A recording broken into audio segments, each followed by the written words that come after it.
got this guy that does look way too much like Seinfeld. In fact, I was doing like a shitty Seinfeld bit I had a for double the whole scene. How long have I been in this bathroom? You know, like stuff like that. They're really talking loud out there. Kramer. You got to get out of this bathroom, Jerry. Like.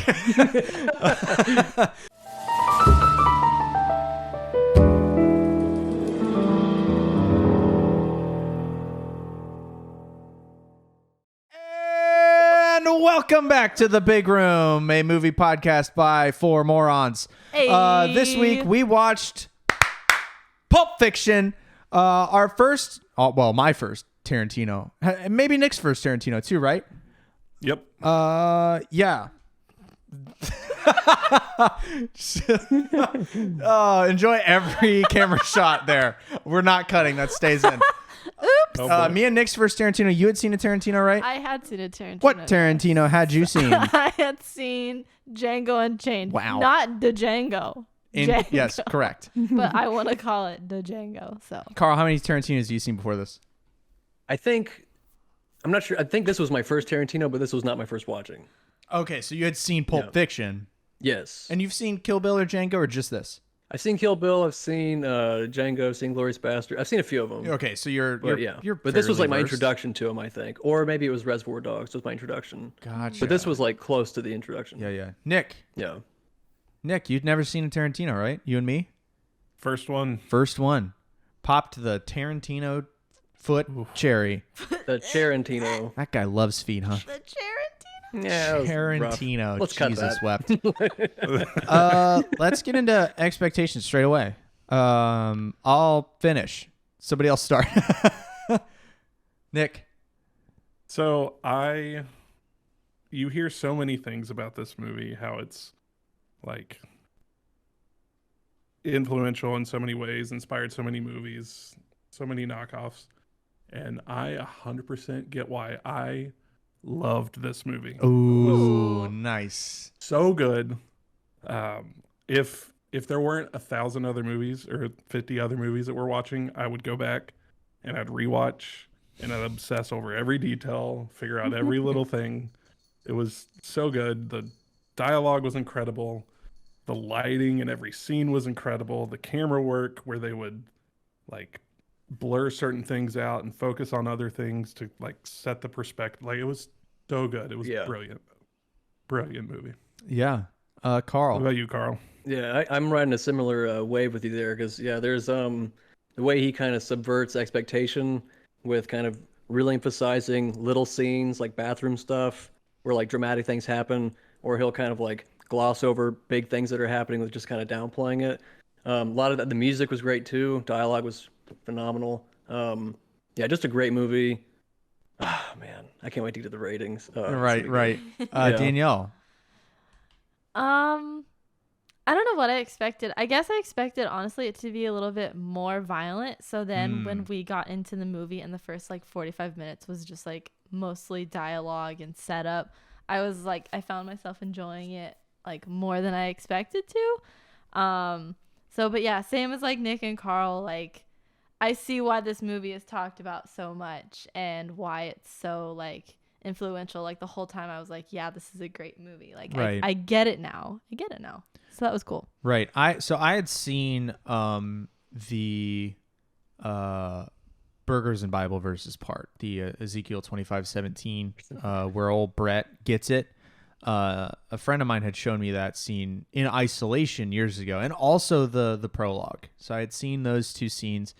I remember thinking the prologue was boring when I had seen, and we're talking probably more than 10 years ago. I had seen these. And I remember thinking that the Kahuna Burger, Big Kahuna Burger scene was more over the top violent than it actually was.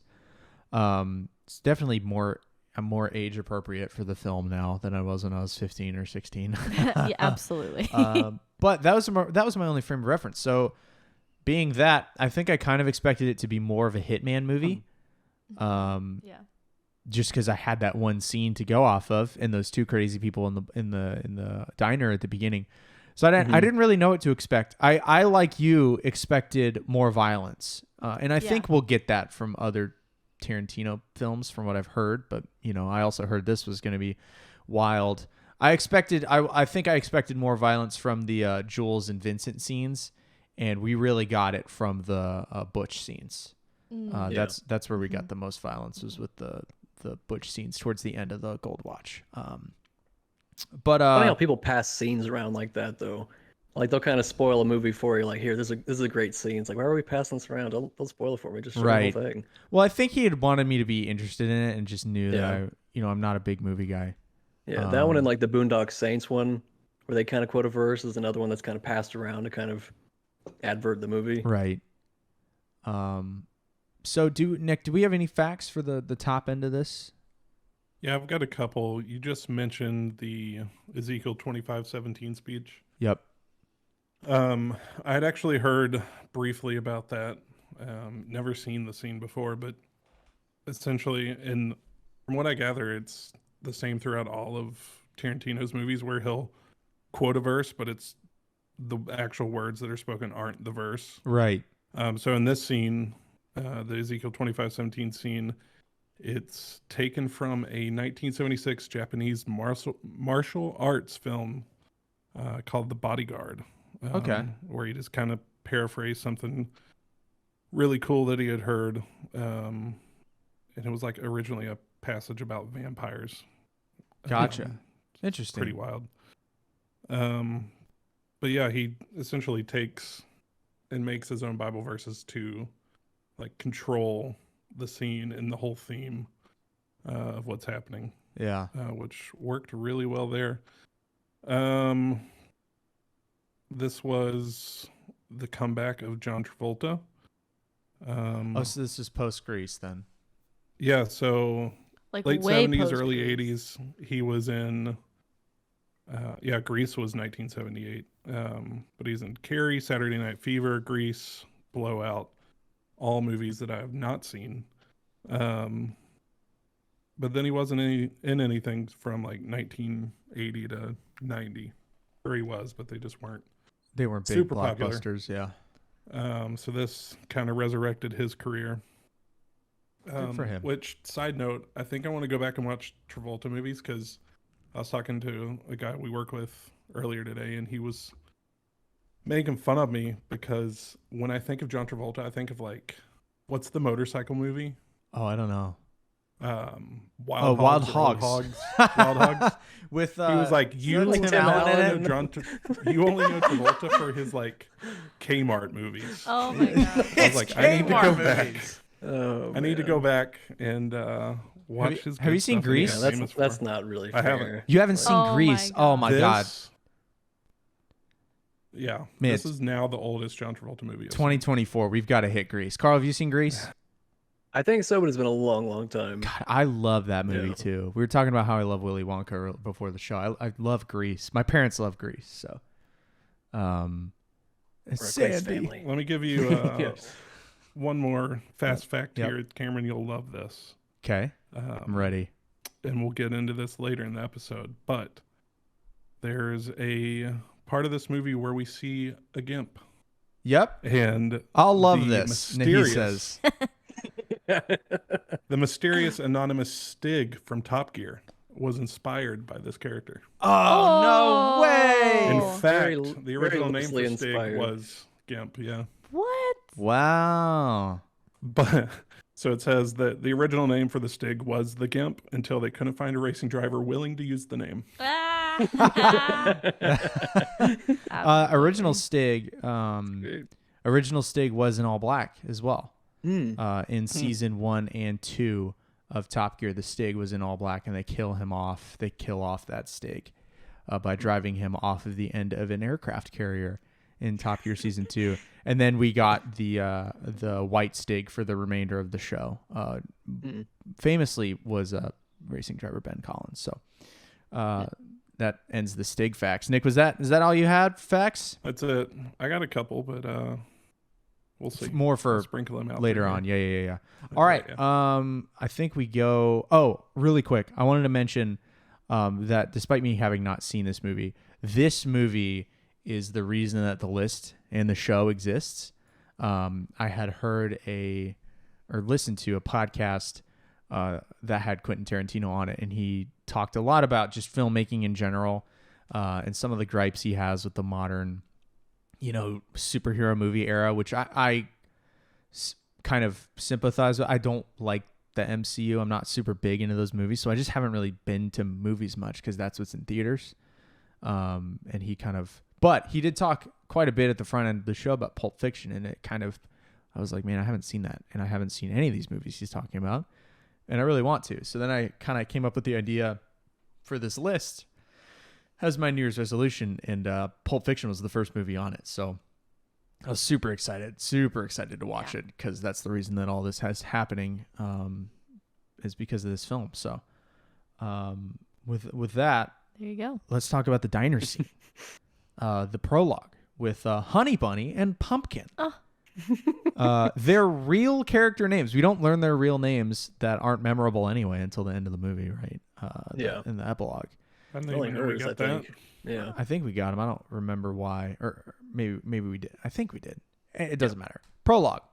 We got these two insane people in this diner. One's British, one's weird. Scottish. Yeah. And they're just talking about, I guess they had been bank robbers is what I gathered, I guess. Mm-hmm. They were bank robbers, and they were like, we got to, I guess, not rob banks anymore. Because it was too easy or something? Well, Banks was getting too much heat. You have the That's hero, right. Yeah. you have your vigilantes, and making it difficult because they didn't want to actually have to shoot anybody. Yeah. They just wanted it to be an easy robbery, and so banks were getting too difficult. Yeah, the only gunshot rob. victim they wanted was Yeah. the ceiling. Mm-hmm. So then they're like, we can rob this joint, the diner they're in, which was like, what are you gonna get, $14.98? Like what? Like, you're not gonna get very much money out of this. In the 90s, when an expensive milkshake we learned was $5. Imagine being mad about a $5 bill. That's how much an egg costs now. And then we kind of get them just standing up on the thing and all right, Emma first, we're robbing the whatever, and then we cut away. That's it. And I was like, what an insane. But they do talk about robbing banks and how else they want to rob other stuff, I guess, for a good long while. And that's what I thought was boring when I had seen that scene a million years ago. But now I was like, and this is true for a lot of the dialogue in the movie, it felt the most of any movie that I've seen in recent memory or that we've watched for this list in this show so far, the dialogue felt the most like two people talking. Yes. You know? Yeah. Very conversational. 100%. Very grounded. It was very raw. even though I didn't really understand the context of, especially that first scene, and even, the what's the Marcellus Wallace's wife whole scene, like I didn't really understand the gravity of any of that. I was just so intrigued because the dialogue was written super well. So I liked the prologue. It I don't think it gripped me like the Big Kahuna Burger scene that immediately follows. That's really what hooks you. Oh, as soon as the music cued, I was like, oh, here we go. Like, I was excited. It felt like I had been locked into like a roller coaster. Yeah. I was like, you're the tick, tick, tick, tick, tick. And that's like kind of the dialogue building. And you're like, oh, they're about to rob this place right now. And then it's like, oh, we're off. Like, we're off to the races. I love that. Yeah, it's such a good ramp up. Like, Tarantino's so good at like gripping you and pulling you in. I loved how brief the intro scene was. Yeah, it was a little boring, but I liked how brief it was because by the end of the movie, I'd completely forgotten about those characters. Yeah. We'll get there, but there's a nice tie-in. Right. There's 3 stories in the movie, and they all link together at some point. All of the scenes kind of shake hands with the other scenes, but the 3 stories we have are the diner couple, Honey Bunny and Pumpkin. Then we've got Vincent Vega and Jules, John Travolta and Sam Jackson's characters. They have a story, and then we have the whole Gold Watch story with Bruce Willis. Those are like the 3 storylines that we have. Butch, yes, Butch. Not Bruce Willis. Well, yeah, but he's Bruce Willis. So yeah, and then we get into the Vincent and Jules on the job. They're hitmen, and they're driving to do a hit for their boss, Marcellus Wallace. And the dialogue in there, they're just talking about like McDonald's, like as they drive up. Yeah. Double quarter pounder. Yeah. Do you know what they call a quarter pounder in France? What was it? A Royale with cheese. A Royale with cheese. Royale with cheese. I'm gonna start Yeah. ordering it that way now. 'Cause I do frequently Remember have that double 30-year-old quarter pounders. movie? I want a Royale with cheese. They're like, we hate you. Pull up. Well, they might Speak your still call manager. it that in France. Oh, they probably do. I don't Well, know. you've been. I even went to a McDonald's in France. I don't remember. You're the only Frenchist here. Bonjour.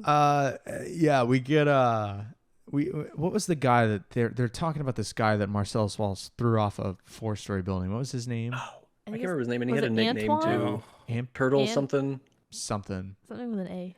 And what we get that's where we kind of get keyed into the iron fistness of Marcellus Wallace. Like the rumor that they hear The is regime. is that Marcellus Wallace threw this guy off a 4-story building through a greenhouse because he massaged his wife's feet. And that Now he was has like it. a speech impediment. Now he talks all funny. Yeah. Which I figured Which that would we kill him. Never. I thought he got off We easy. never see that character or hear anything else about him.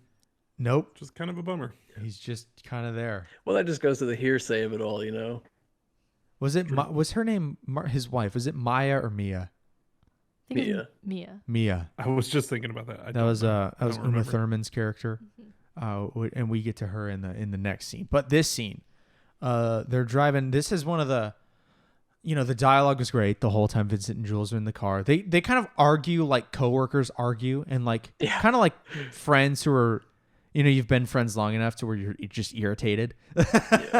That's how they're It's like water cooler talk, but the job is killing people. The job is killing so people. nonchalant, so cavalier. Their relationship felt very real. Mm-hmm. Like it felt like two people talking about just BS while they're going to a job. I was Yeah, listening like- to a video about this, and the reason why the dialogue, like, he wrote it that way is to make you care about the characters because they feel so relatable. And that's why, like, you're drawn into this story. That's why you care about what's Gotcha. happening, because it places you in the story. You feel like just- you're on a ride along almost. Yes, exactly. Yeah, like It feels so even though different they're too. even though they're hitmen, like I wanted to be in the car with them hanging out. Well, that turns out bad, as we'll talk Going about up later. Yeah, just Yeah, depends Not where in you the sit in the backseat. car. Don't sit behind Vincent. Yeah. He sees red. So they get to the job, and they have one of the shots that, and we paused the movie a couple times, and we paused it right after. So they go up the elevator and whatever, and they go to the apartment that they're doing the hit in. And Jules asks for the time. Vincent gives it to him. That's early in the morning. It was like 7 something maybe or whatever. It was earlier than I wake up. And Jules goes, it's too early. Let's hang back. And they walk down the hall. But what I loved is the camera just turned like 90 degrees, and it doesn't follow them down the hall. So we just they're just shooting, like the camera's just shooting down the hall, just turning. And we never get close-ups on their conversation. We never get close-ups on the face. I feel like I don't see that in a lot of modern It movies. stayed you know? with the tension, the unknown part. Exactly. like, in the They room, left you at the door that you really want to get through. While they talk more about, I don't remember what they're talking about. Foot massages. Foot I think massages. they were arguing about foot massages the whole time. Oh, right. It was Like- Vincent and Jules. Jules was Whether or saying not it that meant like something. Yeah. was it? Yeah. Was Jules on the side of it meant Jules was Jules was like, it doesn't mean anything. it doesn't mean anything, and Vincent is Yeah. like, yeah, but it's his wife. It's just blah, like, blah, it blah. means something. Yeah. That we say it doesn't, but that's the beauty of it. It does. It's Such a like, good "All right, let's kill these conversation, guys." man. Yeah. So great. And then they come back and they enter the apartment. There's 3 guys inside. There's a black gentleman that's standing very nervous. He's the one that opens the door, and he just kind of goes to the side. There is Brett eating at a tiny table like Carl has in his apartment. And there's the guy that's laying on the couch that Jules is like, up, don't get up. and like tells him to relax, like keep chilling. He tells him to keep chilling before he shoots him in the chest in like 5 minutes, as an attention getter. And then we have the whole he eats his burger and drinks his Sprite and kind of asks him what he's eating. I've never had a Big Kahuna burger, blah blah blah. And while Vincent, vegetarian. Yeah, while Vincent's just in the kitchen looking strung out. Yeah. He's just like there. He gets asked some question. He's like, "What? I don't know." It's the best. Ain't hungry.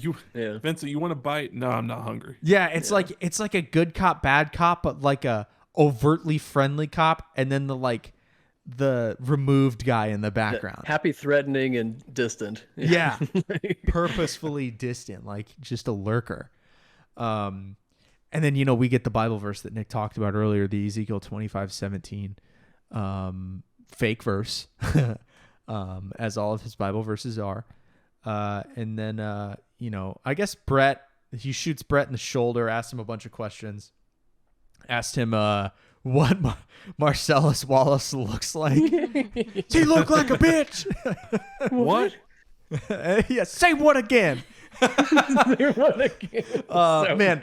loved that scene. Loved that scene. And then just like, dude, he brings it. Like, he brings the perfect energy for that. Like, he kind of channeled the Coach Carter yelling vibes. I was expecting him to be like, go sprint right now. Like, 500 suicides. It's funny how he goes from, he's the overly played niceties. Yeah. Were so scary. He hit them so hard. Yeah. They were so scary. And then when he actually shifts moods by, shooting the guy on the couch. Yeah. And then he starts just the black kid that's he asked Brett a question. And I think it's about the briefcase or where it was or something. Yeah. And the black guy answers. And then that's the first time Jules yells. He's like, I don't remember asking you a goddamn thing, and it's just like, ah! Yeah. And then, he goes back to niceties and like plays good cop, bad cop himself. Yeah. While Vincent's just chilling. Yeah. Vincent gets the briefcase though in that scene and gets it from the cabinet, the ones on the floor. Not the ones up high. By your legs. By your legs. By your knees. By your knees. That's right. And opens it and we get the glow, right?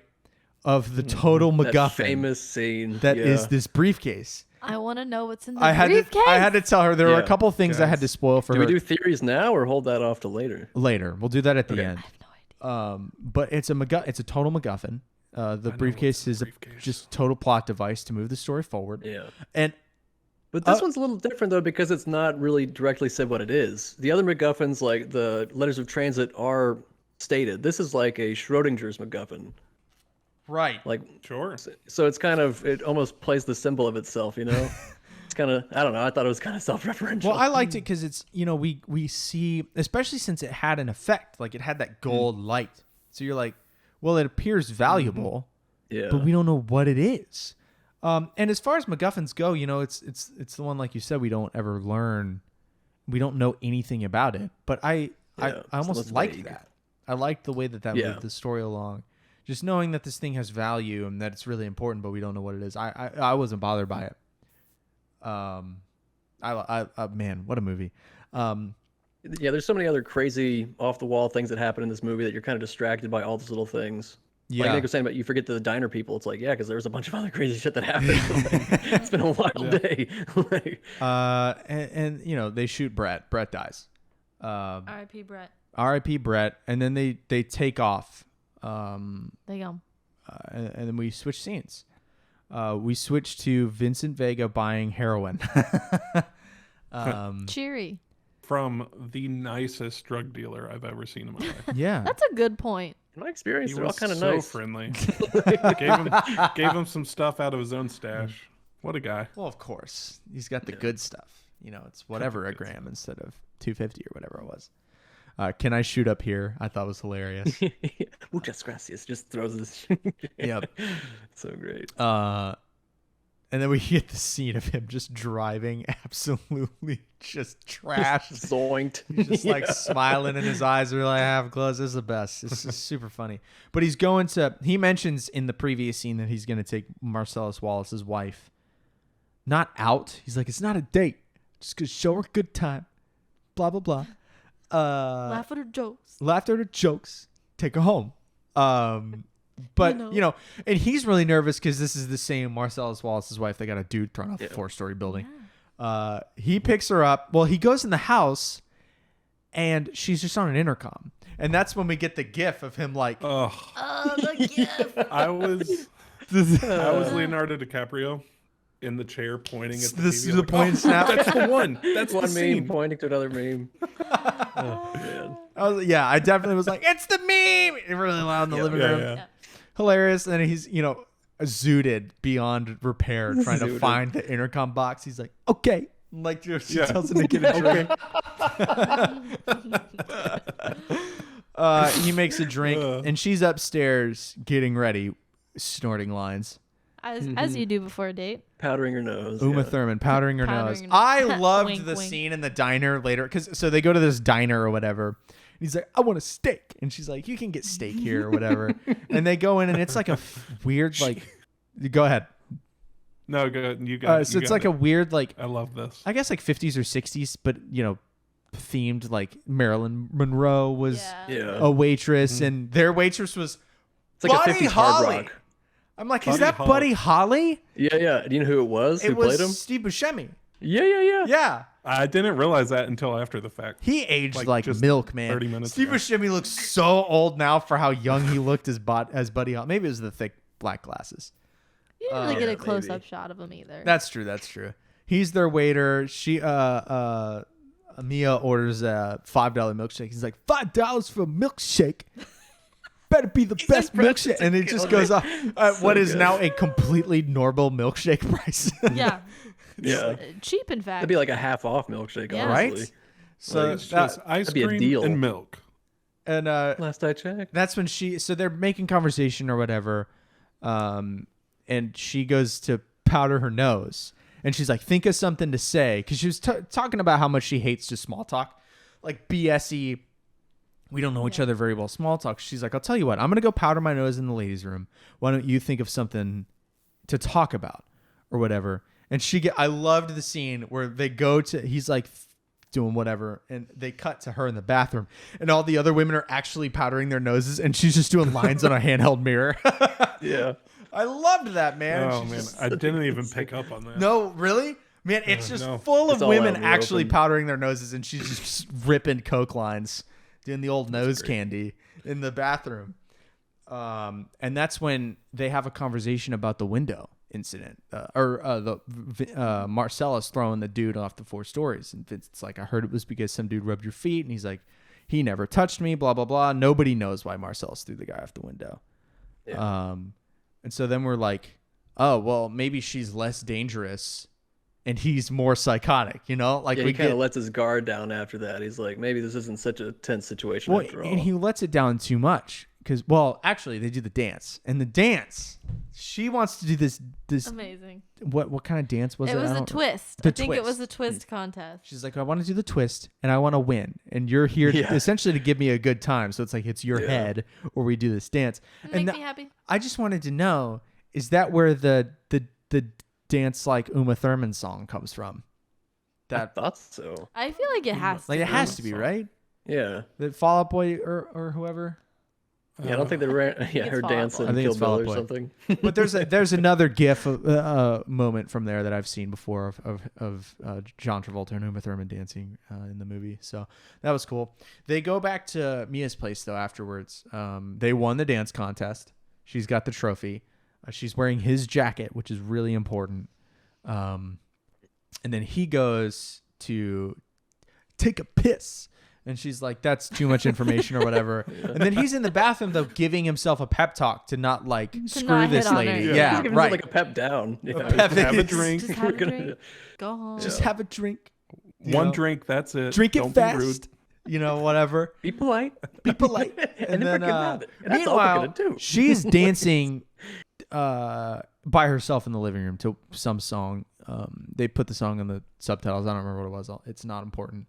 But she stops dancing and falls on the couch like exhausted or whatever. Her Coke has worn off.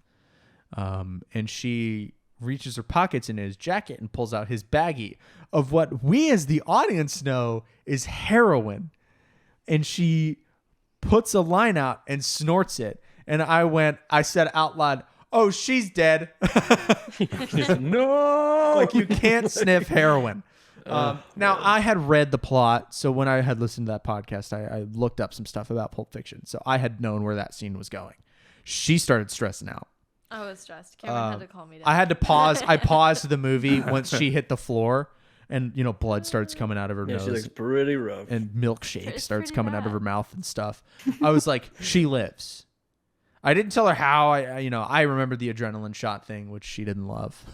No, I didn't really love watching someone get stabbed. But he comes out and he's like, "Jesus Christ," and then picks her up and Gets me. puts her in the car, and then calls his drug dealer friend, who doesn't pick up because he's watching the worst television trying to program eat a cereal, and man. eating cereal. So, And she's Looking like, like the Big Lebowski. "Phone!" His girl's all pissed. what? Danielle, let me make this a little better for you, a little easier to digest. Okay. When he comes out of the bathroom and finds her unconscious, she has like this spit around her mouth and it's all gross, whatever. Yeah. Fun fact, that was actually cold Campbell's mushroom soup. Ew. Oh, that's worse. No, I'm traumatized. I saw a picture of it after reading that. And I went, that kind of ruined that scene. That's I hate that I know that. gross. So now you guys have to know that. Thanks for telling me that. Yeah. Some mushroom soup. Ugh, That's nasty. Ugh. Nice cold I'd rather soup. OT. Ugh.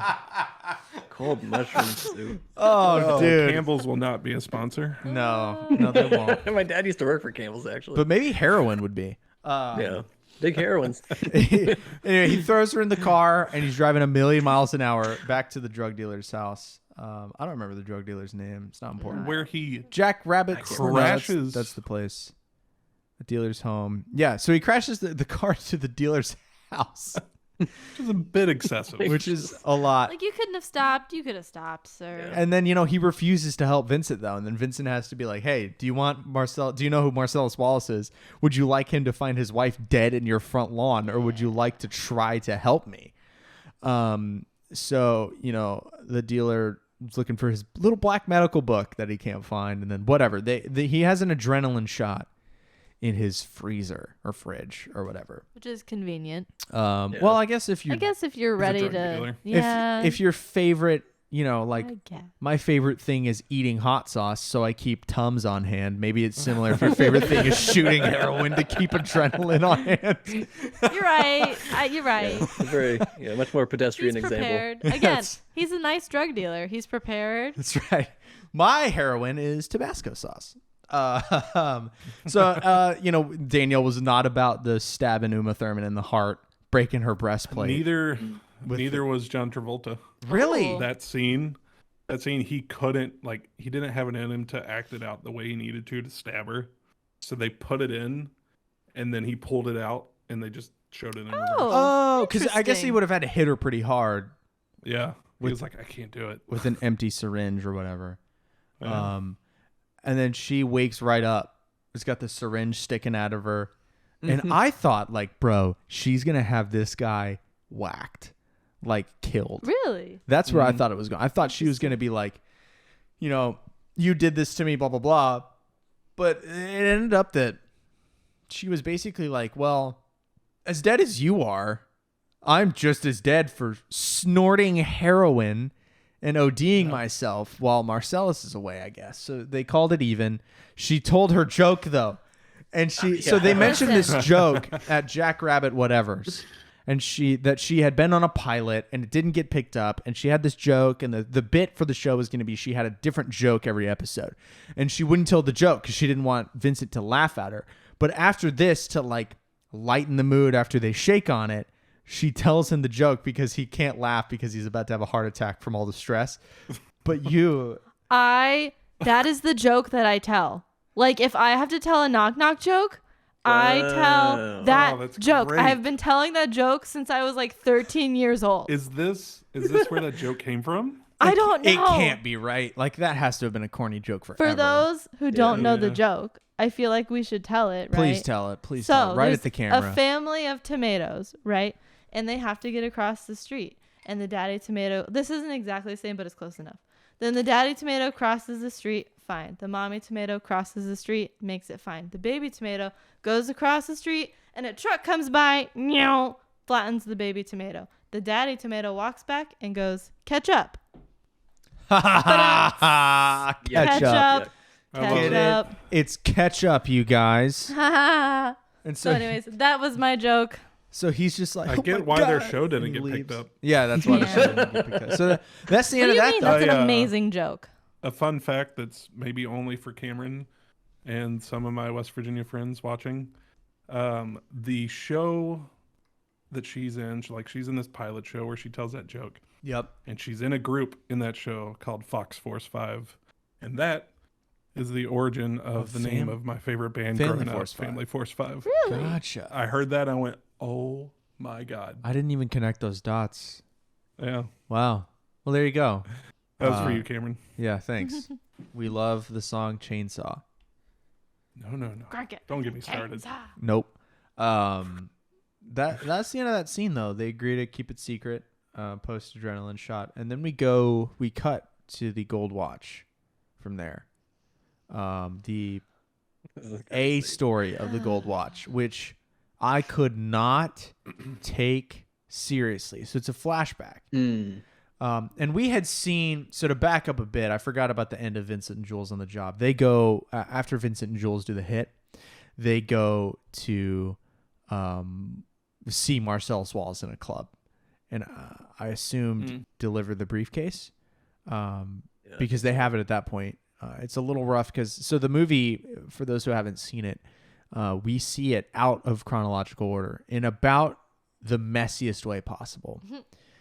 It's about as chopped up as can be. It still makes sense at the end. Like, I totally followed the whole story, but it is not in chronological order, which is why I'm missing stuff here. But we get Vincent and Jules in clothes that we didn't see them in last, go to a nightclub. We learn the reason why later. And they come across, we're introduced to the nightclub with this character, Butch, who's played by Bruce Willis, who is a boxer that Marcellus is paying cash to fix his next fight. He's an aging boxer. He's nearing retirement, and Marcellus is paying him to lay down in the 5th round, basically. He's fixed the match, and he wants him to get knocked out in the 5th round. And then him and Vincent Vega have a rude exchange. Vincent says some words, and it pisses Butch, Bruce Willis, off. And that's the first we see of Butch. Now, in the Gold Watch, this is Butch's storyline. But we're reintroduced to him as a child. And he is watching cartoons that are horrifying. It's like this dog with a human mouth moving, which is weirding me out. Valley, yeah. But it had to have been the 70s, I guess, because it was Vietnam. Yeah. Or 60s. Yeah. We get Christopher Walken. And we get Christopher Walken. So it's young Butch. He's watching cartoons, and his mom is like, Butch, blah, blah, blah. Someone's here to see you, whatever. Turn the cartoons off. He turns the cartoons off. And what I liked about this collection of scenes is we watch it from... most of the time from Bruce's perspective, which means the camera's really low and it's slightly fisheyed. It's pretty wide, so that Christopher Walken looks extremely tall, because we're supposed to be, 5, 6 years old in this. Like, we're young. Yeah, Or Yeah, Butch is something really like that. young. And he's telling a story about this watch. We learn that Christopher Walken was with Butch's dad in a Vietnam prison camp. And that his great-grandfather had bought this watch before World War I, and had given it to his grandfather, who I guess had died in World War II or something like that, and then it had gotten back, and Butch's dad had it in Vietnam and had been captured. So Butch's dad, and Christopher Walken's character, Captain Coons, were POWs captured by the Vietnamese. And Butch's dad had hidden this gold watch that has been passed down to him by now 2 generations in his butt in Vietnamese prison. And then when he dies of dysentery, which is a disease that makes you poop, So this watch is nasty. I didn't know that's what dysentery was. Kuntz hid it in his butt for years, bro. This watch has been in just asses for like half a decade. For 7 years, wasn't it? Yeah, because it was 5 years that Butch's dad had it before he died of dysentery, and then it was 2 years that Captain Kuntz had it in his ass in the camp, and then So it was my understanding that he died from the watch dysentery, but maybe was that not right? Well, I thought I he think died it's from it being up in there, and he's like, so I put it in mine after that, and I was like, why did you do it? You no, I think you have to get dysentery from like I think you get it from consuming fecal matter in poor conditions. I think medical experts tell us if we're wrong. Let us know in the comments. At any rate, doesn't matter. This watch has been in butts for 7 years. Safekeeping. And then he's like, "Now I want to give it to you," and I'm like, "Gross." Probably cleaned it. And on top of that, Probably cleaned it. the whole time it's Christopher Walken, who I can't take seriously because it's Christopher Walken. He's hilarious. What is that accent? Where is he from? I don't know. I don't know what if the it's- He's the accent only is. person. He's the only person in the world that talks like Right. that. And I Yeah. just kept thinking, like, I need more cowbell the whole time from that old SNL skit. The only with, time it really Will snapped Ferrell. for me was when he's like, "They'll be damned if they take it from my boy." Yeah, Or like, that's and I the was like, one that's when thing I was that he like, did in oh, it. okay, yeah, They'll that's when be it kind of, damned, but that also and shifted the tone where he's like, so he kept it in his ass. Like that's when it became like a cartoon. Before he's like, and he wore it one, every day of that war, and did like the mouth smack, and I was like, classic, like, so good. Classic white dude. Yeah, classic white, yeah. And yeah, it turned into just Bullpen. the whole movie sticks, was yeah. like it's not a comedy, but it's a funny movie. Yeah, there's a lot of funny parts. A lot of funny parts, and that whole Yeah. scene was pretty humorous. But Yeah. that's just to give us weight behind the gold watch that we don't really get. Like that doesn't come back around for a while. We sit in this whole gold watch story for a good minute. Yeah, he really plants the seeds. Like same with the diner thing. He put that in there and kind of brushed it away, and then he put the watch there and kind of brushed it away. That's right. So now I'm looking at the outline to get the blah blah blah. She forgot the thing, but okay, yes. So we continue with the Gold Watch storyline. That was a dream. That whole flashback was a dream series that Butch had been dreaming. He wakes up on a table, I guess backstage of the fight that we had seen Marcellus Wallace pay him to fix. So his trainer comes in, gets him. He had been sleeping, whatever, like punches himself in the face, starts to hype himself up. It's and crazy psyched up. He He's walks just, like, up to fight. roaring. And then we cut to a taxi driver who's listening to the fight on the radio, and we learn that Butch won it. And not only did he win it, he killed the guy. He won it to death, Rocky style. Whichever Rocky movie that is, where I don't get that Apollo reference. dies. 2 or 3? Oh, come on. Spoilers. Spoilers. You don't know who sure don't Apollo is. watch It's it. fine. I'll forget it by the time I watch it. Yeah. So Rocky's not on the list. It should be. I've seen them all, but I don't remember any of them. I digress. We cut to this taxi driver, and then Butch runs and gets in the taxi. Not only does he run, this is where he jumps out of a window into Oh yeah.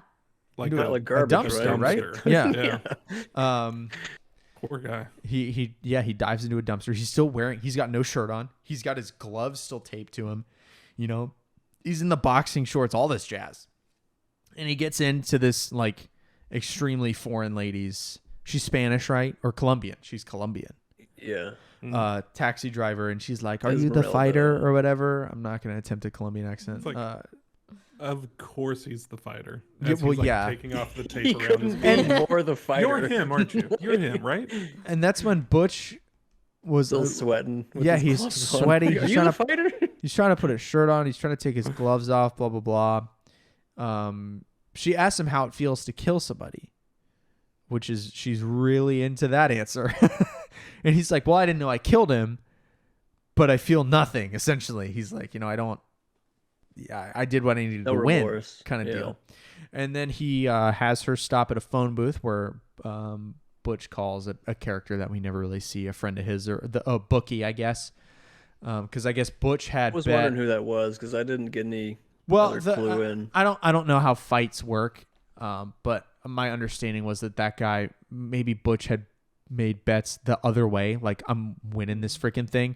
Marcellus has so much money in the other direction that if I win, I'm gonna be, richer than Marcellus would be if I lost, essentially, because the odds are so stacked against me. So then he kills the guy, and he's talking to this guy. The reason I think he's a bookie is he's asking when he's gonna have all the money by, and he's the guy. His friend tells him, "I'll have the majority of the money by the next day." Or the following evening. So he's like, that's great news, blah, blah, blah. Gets back in the taxi, has the taxi driver take him to a motel where his lover, Fabian, is. And he tells his friend that him and Fabian are getting on a train the next day headed for Tennessee. So they've got to skip town because Marcellus wants him killed. He tips the taxi driver several hundreds to tell him basically get a story down happened. For who his fare was. And she's like, 3 fat Mexican guys. Ha ha ha ha. And then she leaves. He goes in the hotel with Fabian, his French girlfriend, doesn't matter. Back at the motel. She's like, are we in danger? And he's like, yeah, I just screwed over a mob boss. It's like, and killed a man. Of course. And then, they have some sexy time. We see Bruce Willis's dick out of the shower twice. It's great. Then the next day happens. He falls asleep, whatever. She forgets the watch. So they've packed. He's showered the next morning. He goes to get dressed and he's like, where's my watch? Freaks out because she doesn't have the watch. Throws a TV at the wall and then has to calm himself down and tell her it's not her fault.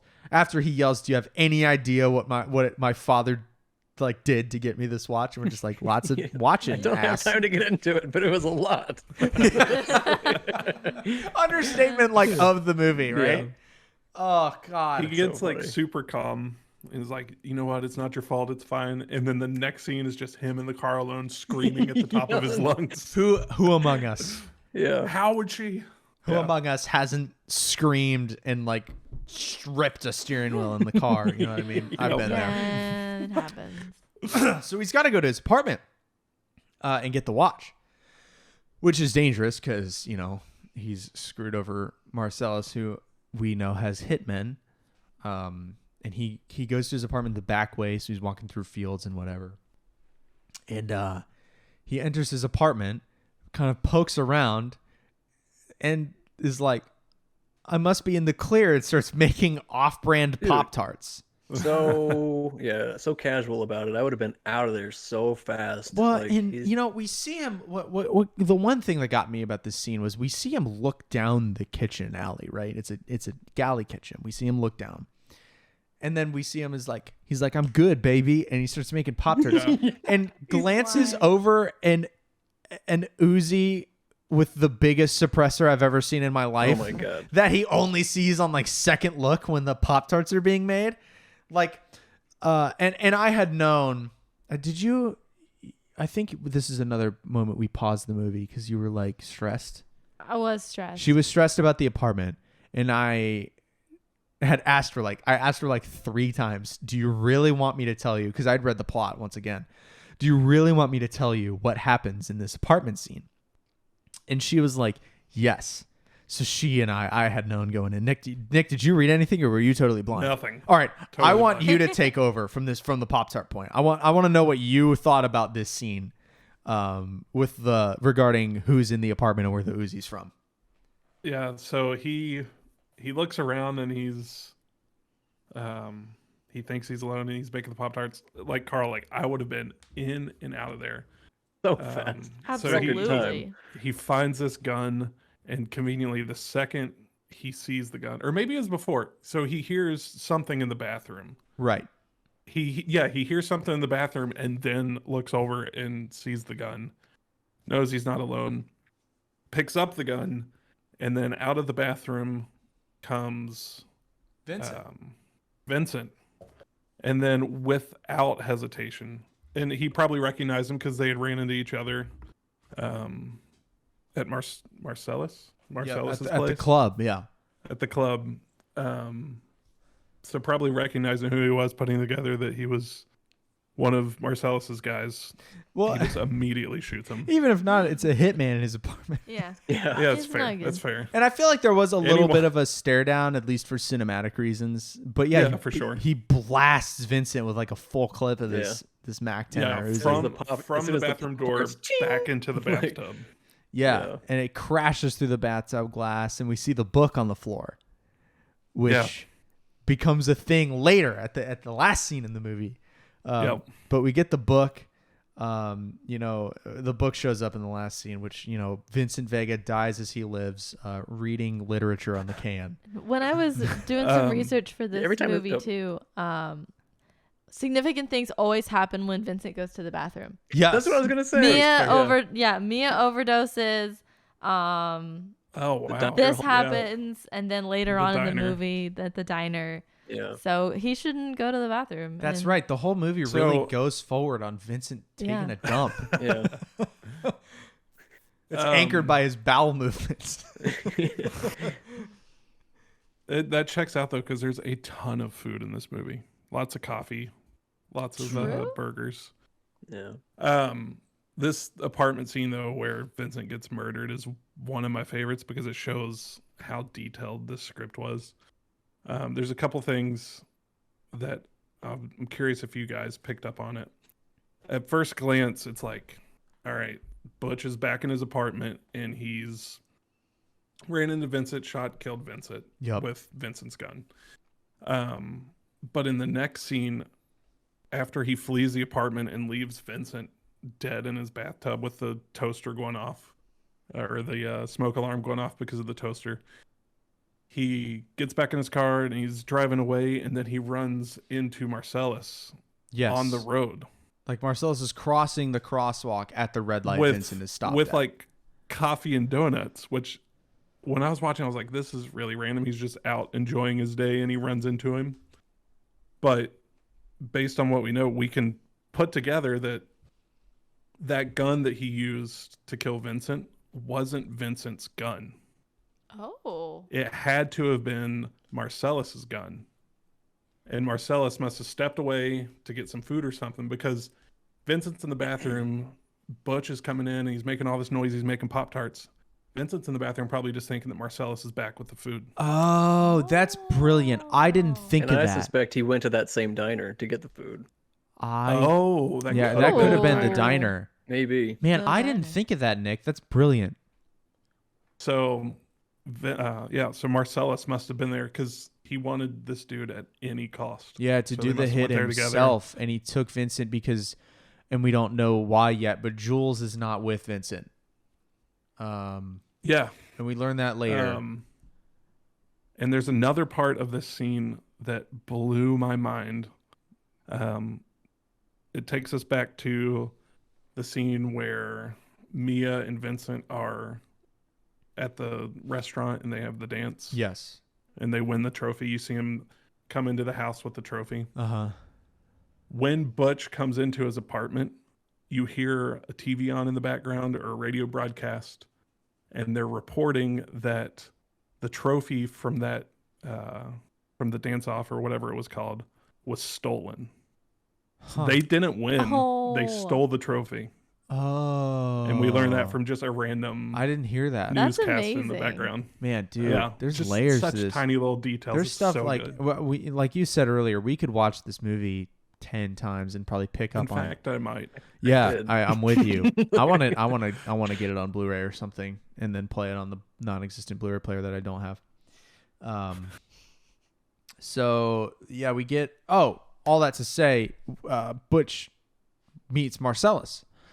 Butch is stopped at a red light while leaving his apartment with the watch after having killed Vincent, and Marcellus is crossing the crosswalk, and they like lock eyes, and we have from both ends like an oh shit moment for two obviously very different reasons.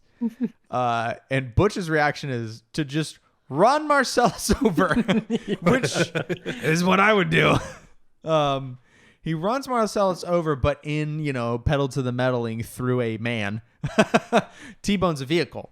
So now we've got Marcellus on the street unconscious after being run over, and we've got Butch across the street unconscious after being in a T-bone automobile incident. automobile. Yeah. What am I, the 1930s? All these old movies. Who revived first? Was it Marcellus revived first? There's a group of women over Is him it- being like, "Do you need help?" Or like, "That guy was a maniac. If you need someone to go to court with you," and it was like Kathy Griffin and her. Yeah. Right, group. that's right.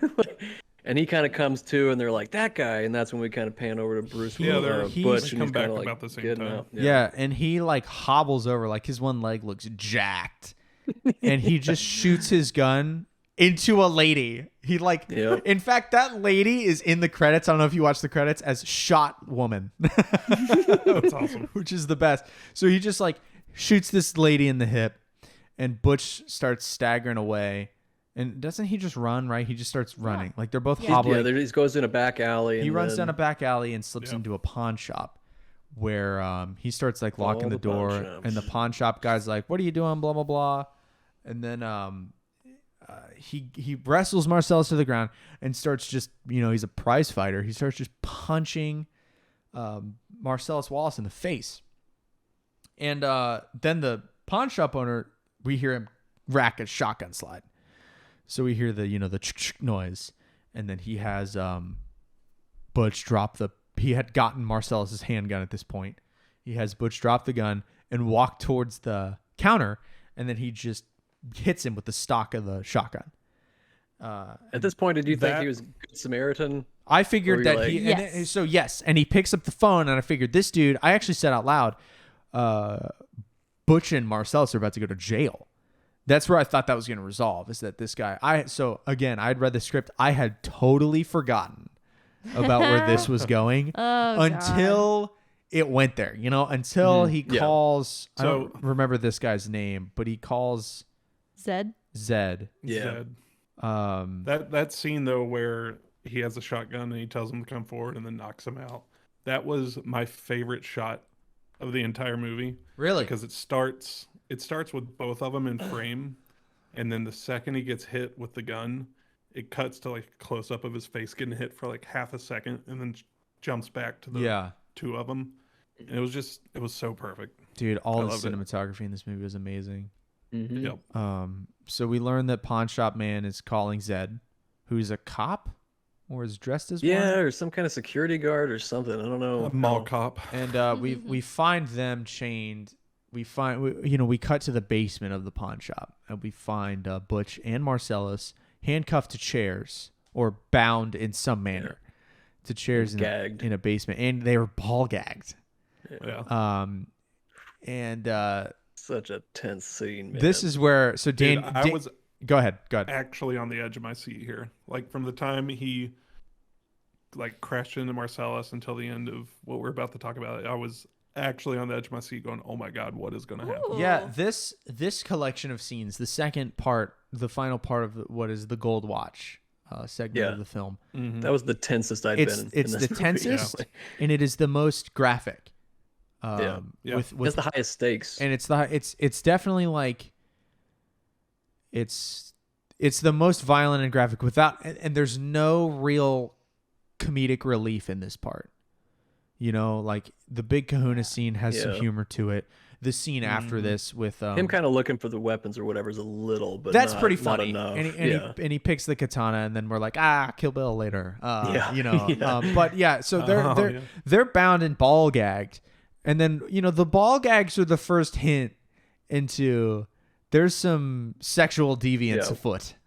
Yeah, what kind of trouble they were in. To say it lightly. And it was funny. Danielle had mentioned before the movie, because she, Quentin Tarantino's, his reputation precedes him for graphic violence and stuff. And she had said, there's no sexual looked it up. violence towards women. Yeah, right? I had to look it up to make sure. I was like, there's no like rape scenes of women, because like I just can't handle that. You should've- But I yeah, guess not- I didn't Google specific enough. Yeah, not, yeah. Because I think I paused the movie again and I went, oh, there's a dude rape And I scene was in like, this. And that's when, we get the worst game of eeny, meeny, miny, mo in the world. Between, Zed is choosing which man he wants to enjoy against their will, with a game of eeny, meeny, miny, mo between Butch and Marcellus. And Marcellus wins? he loses. I'm gonna call that a loss. Is that before or after the weirdest line? Go get the gimp.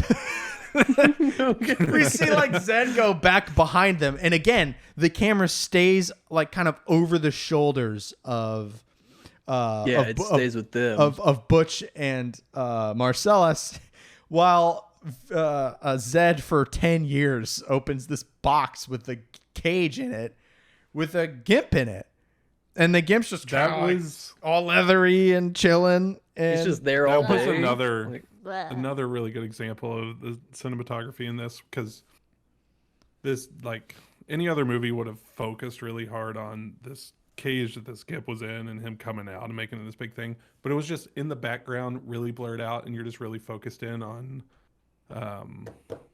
Butch's face, on Butch's and face. just seeing the fear.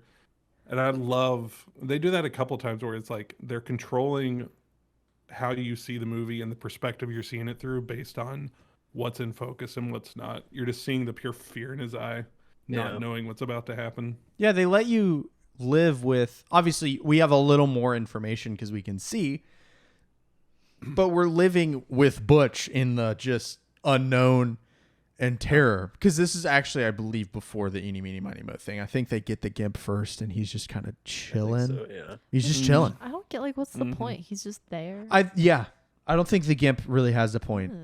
Other to just like, I guess, really hammer home the Never weird thought about that. sexual weirdness that these two weird guys are into.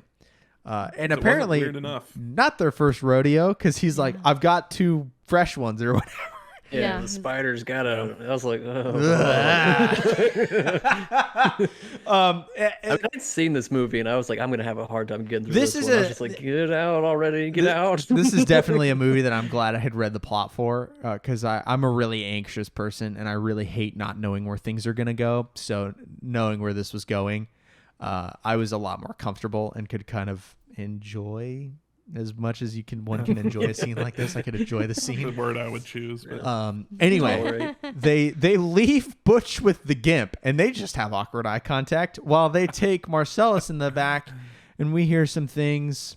We never, we see a little bit of the things, but we hear some things and it's bad. And then Butch just, I guess with his strong punching hands, gets himself free and just rails the gimp in the face. But the gimp is on a leash, as gimps are. Tied to like the ceiling. And or he's something. like, tied to the ceiling. So when Butch punches him right in between the eyes, well, the gimp first Butch wriggles free, and the gimp just starts going, and I'm like, okay. Well, I didn't know. I was like, was he trying to like let me out, or was he trying to alert the other guys? two. Like, hey, your dude's out. I thought he was in on it. Yeah. I think he's Oh.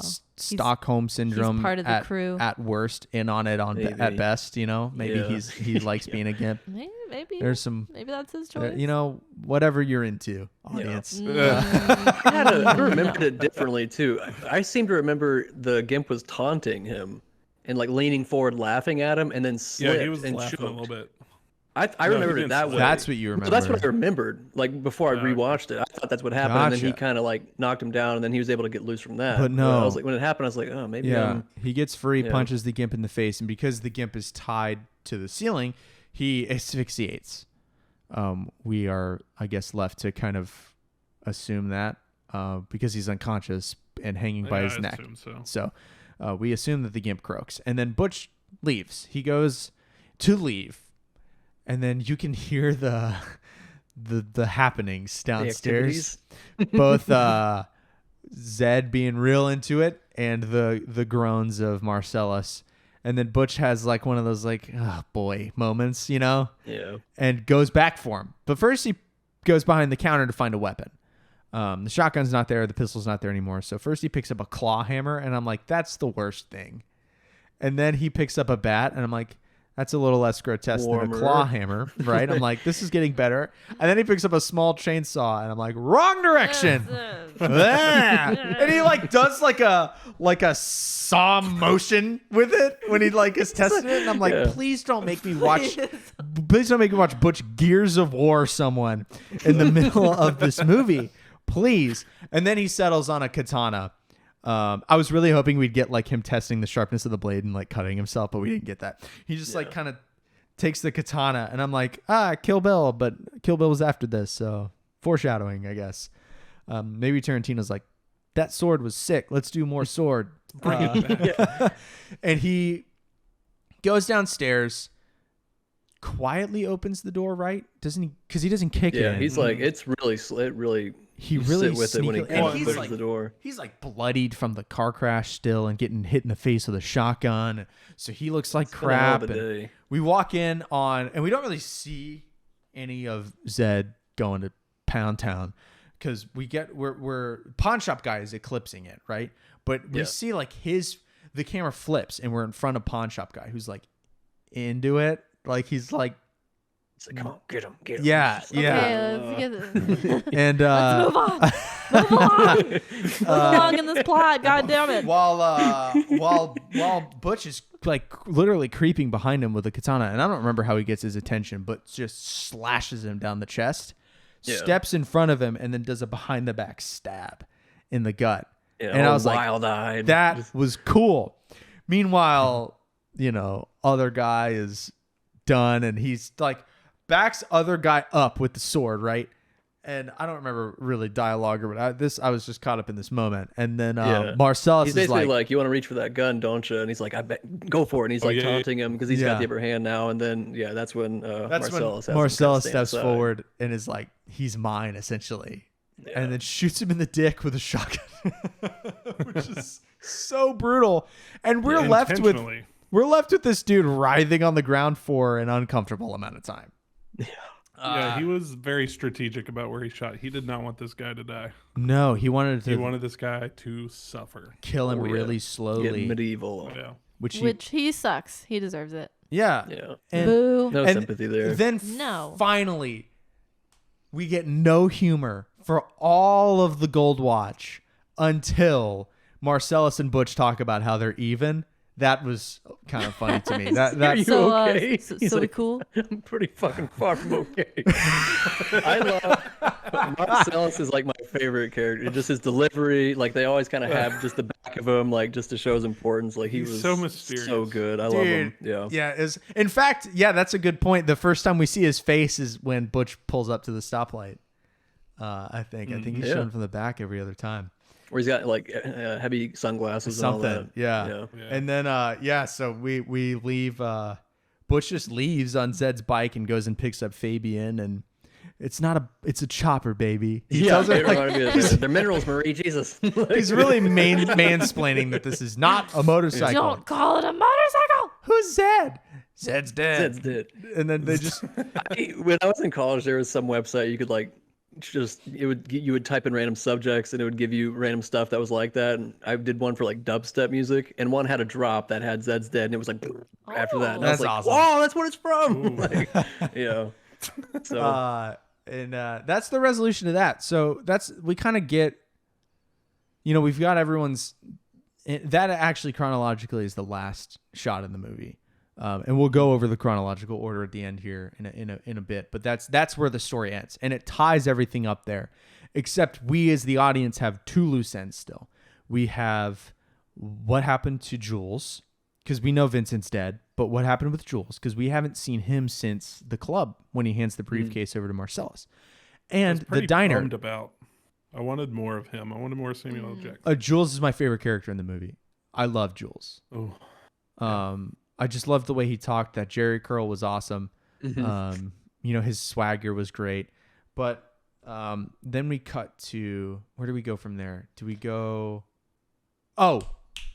back to the apartment from the beginning. So we go back to the Big Kahuna Burger apartment, and we learn that Jerry Seinfeld's in the bathroom with a revolver. Oh my God. This guy, we learn that there's a fourth guy. And we're I think we come back in is it at the Bible verse or whatever? Yeah. We come back in at the there's this verse I've got memorized or whatever for that whole speech. This is the second of 3 times we hear the Bible verse I believe it's 3 times we hear the Bible verse in the movie. And we've got this guy that does look way too much like Seinfeld. In fact, I was doing like a shitty Seinfeld bit I had a for double the whole take. scene. How long have I been in this bathroom? You know, like stuff like that. They're really talking loud out there. Kramer. You got to get out of this bathroom, Jerry. Like the whole Give me time. that briefcase back. Give me that episode. And be great. so he's got a revolver and he's in the bathroom. And then he busts out and is like, "Die, motherfuckers!" or whatever, and misses all 6 shots. And Jules and Vincent have this pretty humorous exchange that we learn quickly was serious, where they like look down at themselves, they look at each other, and they're like, "We don't have any bullets in us." And that's when we get the famous poster shot of them both holding the 1911s out in front, which I thought we were going to get at the beginning, but Vincent was always in the back. So we finally get that shot. They blow this dude away, and then they have the divine intervention talk where Jules is like, "That was a miracle." And Vincent's like, "That's not a miracle. That was just chance. Stuff just happens. Stuff just happens." When that first happened and you see that they weren't hit at all, I was furious. I was like, "You are not going to do this. There's no way." But then they started talking about divine intervention, and it becomes a whole like subplot of the movie. Like, I was less mad. Yeah, and introduces where pretty ridiculous. That's when it becomes apparent that, oh, this is where we're going to get the Jules wrap up. We're going to get a nice bow on Jules' story. That all happens. They have that divine intervention talk for a while, and then they take that black kid that's up against the wall, the only of the 4 that survives, Marvin, and they take Marvin and they leave. And they go in the car and they're still arguing. Before they were arguing about foot massages, now they're arguing about that miracle, Jules says, that just took place with them being alive after them getting missed by all the shots from Jerry Seinfeld. And Vincent turns back to ask Jules a question and then just blows Jules' head off. No, Marvin, yeah. Marvin's head off. He turns to ask Marvin a question in the backseat. And Why is he pointing the gun at him? You see him turn and he puts the revolver finger in trigger, which is horrendous trigger discipline. Yeah. For such a seemingly well-experienced hitman, this is ridiculous. Well, of the 2, he's the more unprofessional. He does the drugs on the job. He still gets the job done, but he's not as straight-laced. But why are you holding the gun in the car even? Like, you're done. You're safe. You're safe. Holster that bad boy. Like, oh my God, it's so crazy. Poor Jules. So Jules ends up everywhere. Vincent's got blood all over. They both do. There's blood all over the back seat and on the ceiling, and Jules has brains in his Jerry curl, and it's just. Then they get into this huge argument about how now they're in a blood-soaked vehicle in the highway. Yeah, they're like super chill about it too. It wasn't, well, Jules is furious. This big shock, like it was just like, "Oh my God, why did you do that?" Like, I'm sorry, man. It slipped. Like, you must have hit a bump. I didn't hit no bump. Yeah.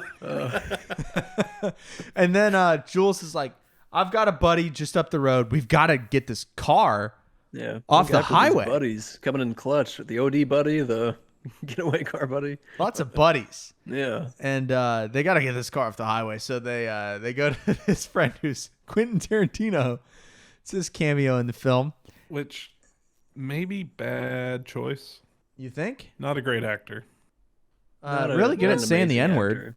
Yeah. This is the N-word a lot. Yeah. Then we go through this whole thing with this cleaner, who helps them clean. It's like a 20-minute scene that was good for character development, but we won't spend a lot of time there here. Can I just say, there's no way they got that car clean in 20 minutes. Well, they put the quilts over. Yeah, but the windows and the roof, no way. With the way they were arguing, they spent too much time arguing to get that thing clean. Yeah.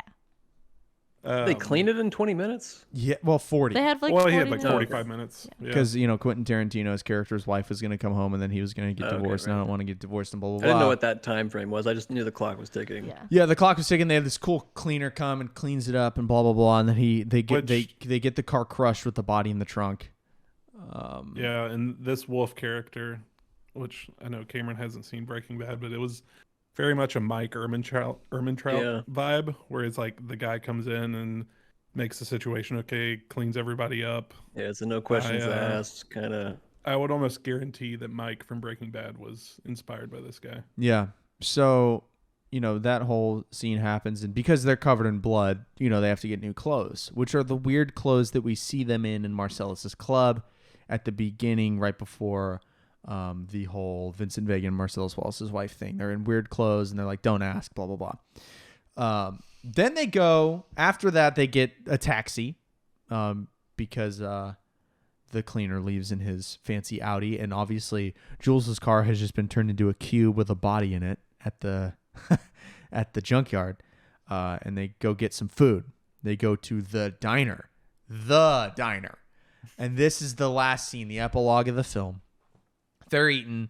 Jules is talking about how he doesn't want to be a hitman anymore, and Vincent gets pissed off because that's his partner. Blah, blah, blah. And they have an argument, and, Vincent's like, I just almost died. He's like kind of experienced enlightenment from almost being shot by Jerry Seinfeld. And they have an argument, and Jules goes, I got to go take a shit, but this isn't over. And he leaves.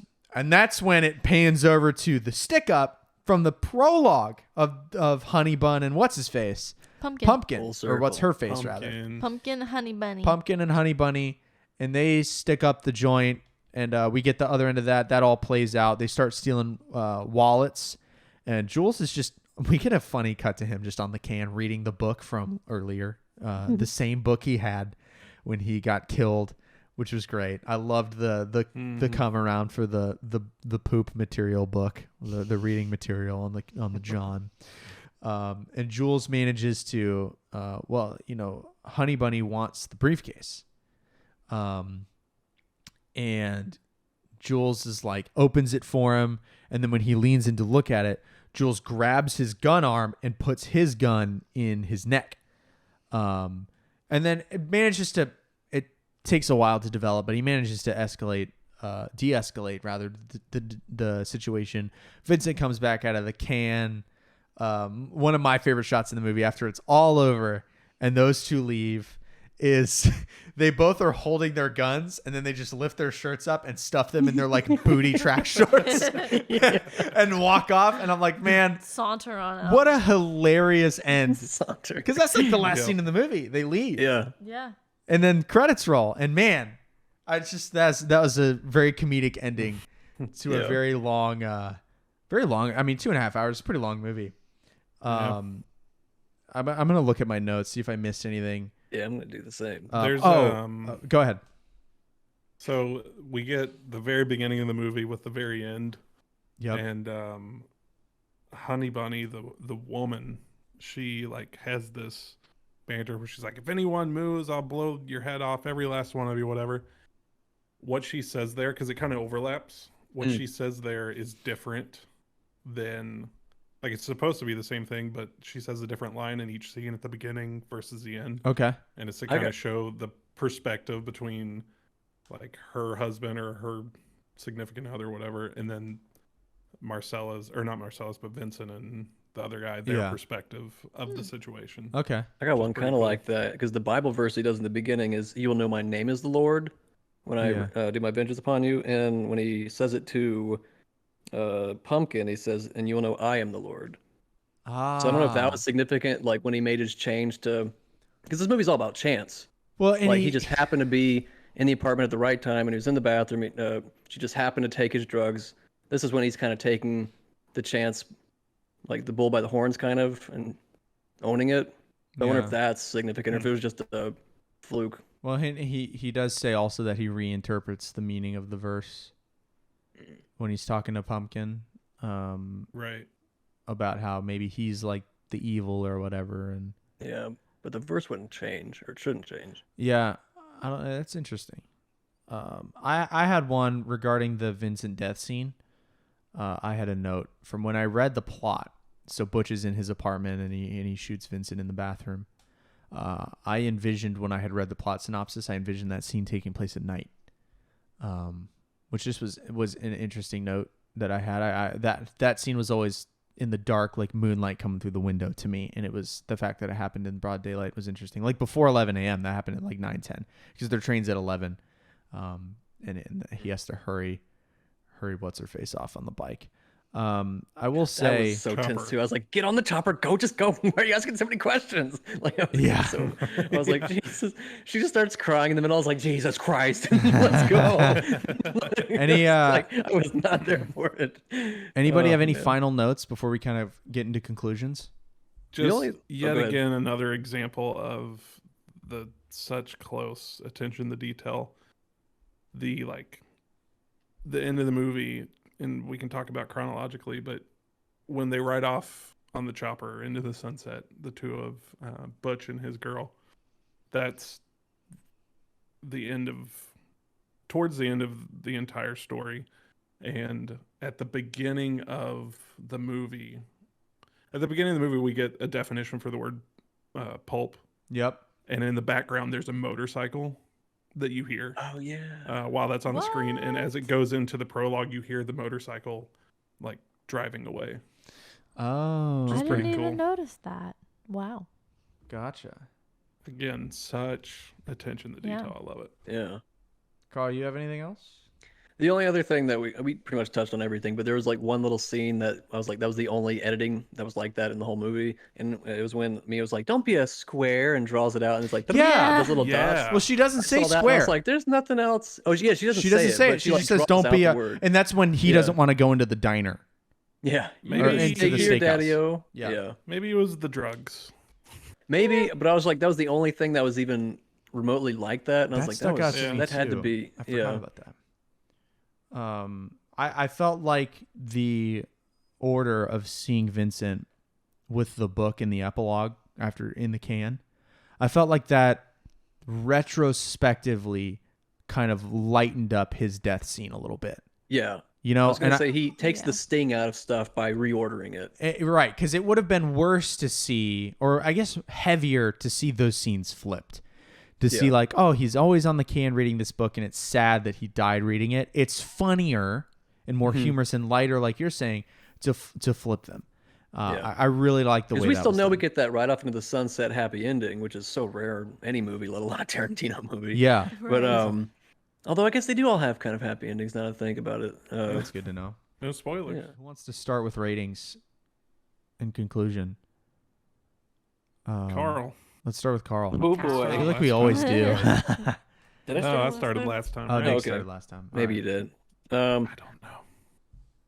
Well, I think this was my introduction to Tarantino. Loved the movie. I think I watched it 5 or 6 times, kind of to really dive into it. Because after you watch it the first time and you're not as tense for some of those situations, you Right. can really sit in them Sure. a little more comfortably.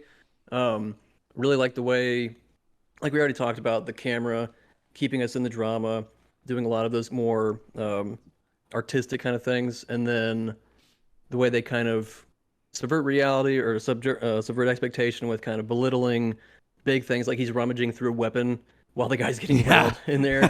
So it's like they kind of downplay that and play up the comical side, but also really upplay the importance of like the tiny scenes, like him being in the bathroom. So, and the whole thing is like wildly entertaining. You're like in a roller coaster ride the whole time. You don't know what's going on. So many twists and turns. All that to say, I'm gonna give this my first 5. Nice. Yeah. I like it. Yep. Let's do Danielle next. Me next. Okay. I don't know. I've been struggling because it's hard. Man, my whole brain just went blank. Well, what'd you think? What'd you think about it? What did I think about it? I enjoyed it. I enjoyed it more than I thought I was going to, for sure. I feel like the whole time I was watching it, it felt like I was watching a great movie that wasn't like trying too hard to be a great movie. It just was, if that makes sense. I also kind of liked how it was a little bit the reverse of what you usually see. Like there wasn't any violence against women and there wasn't any female nudity. Instead, it was the opposite. So in a way, this movie had a kind of feminist streak to it in a weird way. So I just thought that was interesting. It's not tits. You see John Travolta's dick. And Like, you know. Or Bruce Willis's, rather. The shoes on the other foot for once. Right. So But yeah, overall, like I'm glad that we watched this one. It's cool to see something that is like such a big part of like the pop culture zeitgeist. Yep. So I'm going to give it a 4.5. I'm going to take off points because I really did not like the whole gold watch, like third portion. I thought that was a little wild for me. Much. That's Didn't enjoy it. So I'm not going to give it the full 5, but I'll give it a solid 4.5. All right, let's go to Nick. Nice. Yeah, dude. I am gonna give this a 4.5 as well. If for no other reason, just the camera work and the lighting and just visually how this thing looked was amazing. The attention to detail from like, all right, we're gonna film this scene from this angle because a child's viewing this guy, and like just so many details and stuff happening in the background, but focusing on other people and telling a story visually without it puts you in the dialogue in there, and then good dialogue on top of that. Like it was just so good, such attention to detail. The only thing that bothered me, and it shouldn't, was the briefcase. I want to know what's in the briefcase. I feel you, Nick. I have a theory. Whenever you see the scene of all the guys in the apartment getting shot, there's like lens flare and light coming from the guns, which is the same light that comes out of the briefcase. So is the essence of a soul in the briefcase? That's heard that theory. Yeah, that's my theory. But yeah, anyways, the only thing I would have changed is knowing what's in the briefcase, but maybe that's dumb. Anyways, 4 out of 5 for sure. 10 out of 10 stars and 10 out of 10, but 4 out of 5. 4 out of 5 once again. I will. I'll say. I'll echo what Danielle said. That to me, it felt like an effortlessly great movie. I don't know how early or late this was in Tarantino's career. I don't know how. It was pretty early. Pretty early. I think it was his second movie. Okay. So I've just felt, in the first 2 scenes before, I think I paused somewhere in the Big Kahuna burger scene to go to the bathroom or something, and I was like, the Marcellus Wallace's wife scene. I paused somewhere in the diner to go to the bathroom, and I was like, you know what? Even if I'm this confused, or I never get a grasp on where this movie's going, it's really fun to look at. It was very fun movie to watch, like visually. It's very visually entertaining in a way that every shot was almost, and the scene I talked about earlier at the apartment door when they walk away and the camera doesn't follow, it just turns. Yeah. That gave me like an indie movie feel. Yeah. It's low budget stuff that they're pulling off. It's not like they need some crazy special effects. It's just where the camera is and what it's looking at. And I feel like that's all the weight. That's filmmaking. You know what I mean? That it felt less like try hard to make a good movie in a way that turned me off of some of the scenes in Gangs. I was going to say the world building he does in this is more subtle and more appreciated than the crazy amount of world building they did in Gangs. Right. Like the Kahuna Burger's a real place. The Bible verse is a slight modification, but it's all like kind of, it's just enough, And it's not too much. You feel, like we talked about it feeling like a ride along with Vincent and Jules when we're first introduced to them, and they're just talking about the Royale with cheese and all that. You feel like you're a part of these people's lives and not on a theme park ride through, you know what I'm saying? It felt more, the way the dialogue was written, everything felt very real and just like inviting or something. I don't know. I really liked the way it was written and shot. I feel like it was an experience. Like neither Cameron nor I took a lot of notes because we just wanted to like experience the movie. My notes were dumb, like John Travolta dances like a character from Peanuts. It's true though. It's like Pigpen. From what I've heard, that's not easy to dance like that. He does it effortlessly. From reviews I've watched, and I was like, it doesn't look like much, but I guess it's hard. I outside of all the foot shots and Christopher Walken breaking my immersion and Jerry Seinfeld, I loved it. I had a blast watching it. I was yesterday. I watched it last night. Really, 11th houring these movies. The day before we do the show. Life happens. And I was exhausted. I did not want to watch the movie, which is I never want to watch movies, which is why we're doing this G-Dang show, because I hate why we're here. I hate watching movies. I did not want to watch it. I thoroughly enjoyed myself. I went to bed smiling. I was like, that was a great movie. I loved that movie. Yeah. And you know, I don't know if like I feel like Tarantino, like loving Tarantino movies is kind of like lame in today's age, if that's fair to say. Like, you know, it's like almost hipster. Like it would have been cool to be like in the 90s or 2000s saying it, but now it's like too mainstream to be cool. Kinda. Exactly. Like I feel like there's, and maybe this is borrowed and not a true thing, but I feel like there's a hipsteriness around Tarantino films, like especially with the comments that him and I think Scorsese have made about like, you know, not liking Marvel films and the way that Hollywood has gone now. Yeah, like modern cinema's kind of dead or which whatever. I don't like. You know, you compare movies like this and movies like Casablanca and older Hollywood to the stuff now, and bro, I would so much rather watch Pulp Fictions than my 11th freaking Thanos movie. Right. Like, boring, dumb. And But what's Casablanca? Sandman up to now? Yeah, like I don't give a shit about these Marvel characters, and like the gravity of just the fun that I had watching Pulp Fiction, that I didn't have to see a guy in tights shoot lasers out of his eyes. I didn't have to see you know, Paul Rudd try to have fun Be an or ant. whatever, you know, like nothing was flashy, nothing do not slander Paul Rudd. nothing exploded. You know what I'm saying? It was just, but I had so much fun watching it in a way Yeah. that I've never really enjoyed watching a movie before. Outside of Dune, which was lit for other reasons.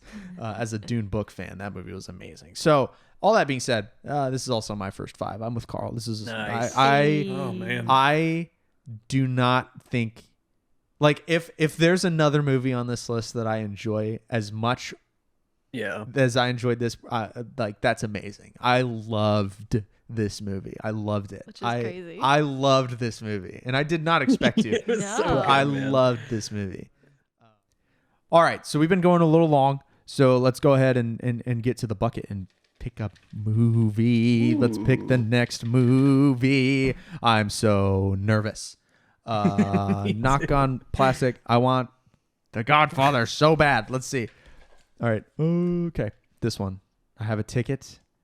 I've got a green ticket. Imagine if Willy Wonka was in this. I would love that. Oh. What do we got? I've always wanted to watch this movie that's referenced in the zeitgeist of film forever. This is such and such's Citizen Kane. Ooh. So, Wow. Citizen Kane is next, y'all. Okay. All right. Thanks for watching and enjoying a super, super long episode about Pulp Fiction. If you're still with us, we love you. And we will catch you next time. Watch Citizen Kane with us.